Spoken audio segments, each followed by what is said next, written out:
Shalom, selamat pagi saudara yang dikasih dalam Tuhan. Puji Tuhan, pagi hari ini kembali lagi saya menyapa setiap umat Tuhan dalam program Bible and Coffee ini. Setiap hari, Senin sampai dengan Sabtu, kita akan mengambil waktu sejenak untuk merenungkan firman Tuhan. Karena saya percaya firman Tuhan, Alkitab jelas katakan, pelita bagi kaki kita, terang bagi jalan-jalan kita. Kita bayangkan kalau jalan kita tidak memiliki cahaya, pasti kita terantuk, pasti kita tersandung, pasti kita tidak akan tahu ke arah mana kita melangkah. Tapi firman Tuhan jelas katakan bahwa pelita bagi kaki, terang bagi jalan kita, sehingga kemanapun kita berjalan sepanjang hari ini ada bekal firman Tuhan yang kita pakai untuk menjadi kekuatan, pengharapan, sukacita dalam kita menjalani kehidupan kita sepanjang hari. Dan saudara dikasih dalam Tuhan, sebelum kita melakukan segala sesuatu di hari ini, izinkan saya membagikan sedikit kebenaran firman Tuhan, karena saya rindu setiap kita untuk tetap terus dikuatkan dalam firman Tuhan, maju dalam kasih Tuhan, dan pada akhirnya kita melihat hal-hal yang dahsyat dari setiap apa yang Tuhan janjikan dalam hidup kita. Kita berdoa, kita datang kepada Tuhan. Bapa, terima kasih buat pagi hari ini. Kami bersyukur karena kasih setia Tuhan, karena anugerah Tuhan, maka kami boleh ada sebagaimana kami ada. Pagi hari ini, Bapak, sebelum kami melakukan segala sesuatu, Tuhan tolong kami, sehingga firman Tuhan yang pagi hari ini kami renungkan menjadi rema, sehingga pada akhirnya apapun yang kami kerjakan sepanjang hari ini, kami diberkati Tuhan, dibuat tangan Tuhan berhasil, kami disertai dan ditolong Tuhan. Dan biarlah firman ini menjadi pegangan hidup kami, untuk kami boleh melakukan segala sesuatunya di hari ini. Dalam nama Yesus kami berdoa dan kami siapkan hati kami. Haleluya. Amin, amin. Puji Tuhan. Nah, saudara yang dikasih dalam Tuhan, pagi hari ini saya rindu menyampaikan satu kebenaran firman Tuhan yang saya ambil dalam 1 Yohanes pasalnya yang ketiga, ayatnya yang ke-15. Saya percaya saudara dikasih dalam Tuhan, kita sudah tahu tentang firman ini, tapi tidak banyak orang yang melakukannya karena tidak mudah saudara dikasih dalam Tuhan. Tapi puji Tuhan, Yesus sendiri mengatakan bahwa perintah-perintahku itu tidak berat. Iya kan? Kita sama-sama melakukan firman Tuhan. 1 Yohanes pasal 3 ayat 15. Perhatikan saudara. Setiap orang yang membenci saudaranya adalah seorang pembunuh manusia. Dan kamu tahu bahwa tidak ada seorang pembunuh yang tetap memiliki hidup yang kekal di dalam dirinya. Saya ulangi sekali lagi saudara. Setiap orang yang membenci saudaranya adalah seorang pembunuh manusia. Wow. Alkitab dengan tegas mengatakan orang yang membenci sesama manusia, dia dikategorikan sebagai apa, saudara? Pembunuh manusia. Jadi di dalam iman Kristen, seorang yang membenci saudaranya itu disamakan dengan seorang pembunuh manusia. Bayangkan saudara, hanya membenci. Itu sebabnya hari ini kita mengingat bahwa mungkin hari-hari ini kita sedang membenci sesama kita. Mungkin hari-hari ini kita sedang sakit hati sesama kita, sehingga akhirnya timbul rasa kebencian yang sangat. Mau makan, teringat dirinya, iya kan? Mau minum, teringat dirinya. Mau tidur, teringat dirinya. Bukan jatuh cinta, benci saudara. Ada. Bayangkan.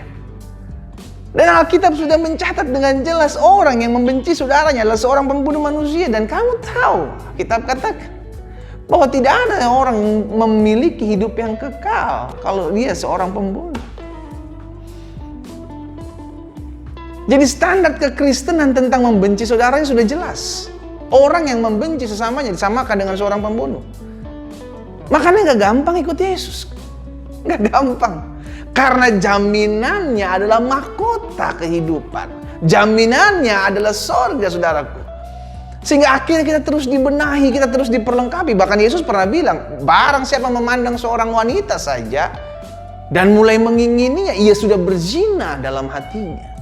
Standar perzinahan anak-anak Tuhan, standar perzinahan orang Kristen adalah ketika memandang wanita dan menginginkannya, belum melakukannya. Sama dalam kekristenan juga pembunuhan, saudara dikasih dalam Tuhan, bukan ketika dia melakukan sebuah pembunuhan, namun ketika dia mulai membenci sesamanya. Wow. Sangkal diri, pikul salib setiap hari. Itu yang harus dilakukan bagi orang-orang percaya. Dan pagi hari ini kita sama-sama belajar. Memang saya setuju, tidak gampang. Tidak gampang. Ada kalanya kita disakiti, ada kalanya kita difitnah, ada kalanya kepada kita dilakukan hal-hal yang membuat kita tidak bisa melupakan hari itu.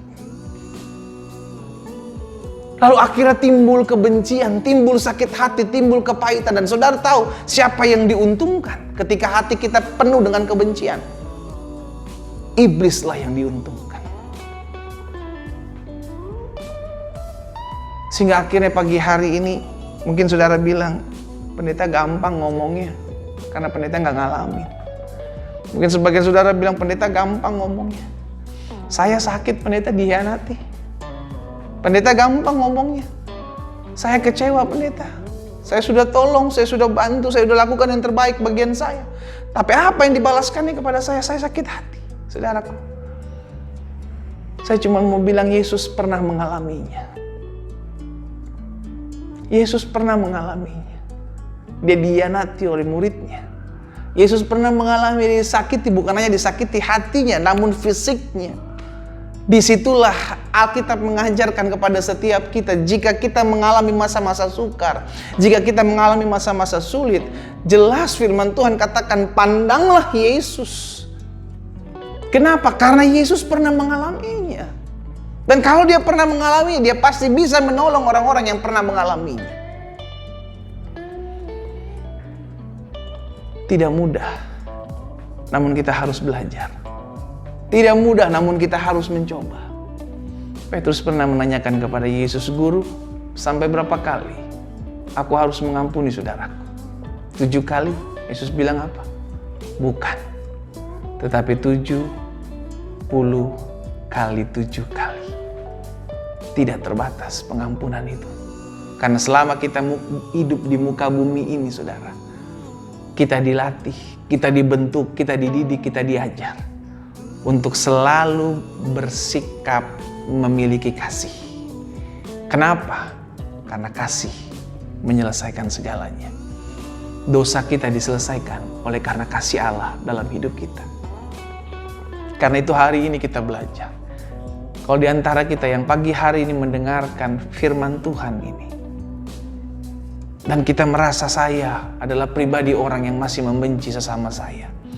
Saya masih membenci suami saya masih membenci istri saya masih membenci mertua saya masih membenci menantu saya masih membenci anak dan orang tua saya. Pagi hari ini adalah pagi di mana kita rindu mau dipulihkan. Saudaraku, firman Tuhan jelas kita dengar. Seorang yang membenci saudaranya adalah seorang pembunuh. Mungkin kita bilang, saya nggak pernah membunuh siapapun, pendeta. Yes, saya percaya. Tapi dengan kita membenci sesama kita, Alkitab mencatat kita sudah menjadi pembunuh sesama kita. Karena itu, yuk sama-sama kita datang kepada Tuhan. Kita minta ampun, kita minta dipulihkan. Mungkin saudara bilang, berat, pendeta. Coba. Roh Kudus akan memampukan kita, Roh Kudus akan menolong kita, asal kita mau buka hati. Asal kita mau buka hati kita. Asal kita mau menangis saja sama Yesus. Kita nggak usah minta perhatian manusia lah. Ya cuma nangis saja sama Tuhan. Tuhan, pulihkan hati saya. Saya terlalu benci, saya terlalu sakit, saya terlalu sulit mengampuni. Tuhan, tolong saya. Saya percaya surga akan turun tangan. Karena apa yang tidak mungkin bagi manusia, itu bisa dikerjakan oleh Allah dan Roh Kudus. Itu bisa dikerjakan dengan karya Roh Kudus yang menjamah hati kita pagi hari. Mari kita datang kepada Tuhan. Kita minta belas kasihan Tuhan, memulihkan hati yang luka, memulihkan hati yang penuh dengan kebencian dan kedendaman. Mari kita berdoa. Bapa, dalam nama Yesus, pagi hari ini, bukan suatu kebetulan kami boleh mendengarkan renungan firman Tuhan melalui siaran Bible and Coffee ini. Kami percaya ada maksud Tuhan, kami percaya ada jalan-jalan Tuhan yang sudah Tuhan bukakan pagi hari. Dimanapun umat Tuhan berada ya Bapa. Jika Tuhan dapati ada hati yang masih penuh dengan kebencian, ada hati yang masih penuh dengan kedendaman, ada hati yang sulit melepaskan pengampunan. Bapa, dari tempat ini yang berdoa, di dalam nama Yesus, Tuhan tolong setiap kami. Sehingga kami menjadi pribadi-pribadi yang terbuka di hadapan Tuhan. Tuhan selidiki hati kami, Tuhan pulihkan hati kami. Jika Tuhan dapati ada kebencian, ada kedendaman di hati kami, angkat di dalam nama Yesus. Tuhan tolong kami. Sehingga pada akhirnya kami menjadi pribadi-pribadi yang dibebaskan. Kami tidak mau dicap sebagai seorang pembunuh manusia tatkala kami membenci sesama kami. Karena itu Tuhan pulihkan kami. Kami tidak mau ditipu oleh iblis. Kami tidak mau dipermainkan oleh kebencian yang ada di hati kami. Tapi kami mau melepaskan pengampunan. Kami percaya jika kami mau pasti bisa. Jika Tuhan buka jalan pasti tidak ada yang tidak mungkin. Di dalam nama Yesus, berkat-Mu ada atas masing-masing kami. Tuhan tolong kami, mampukan kami. Jamah setiap hati ya Bapa. Di dalam nama Yesus kami berdoa. Haleluya. Amin, amin. Kita nikmati kopi kita, saudara.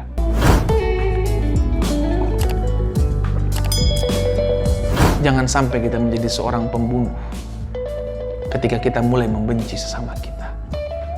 Tuhan Yesus memberkati kita.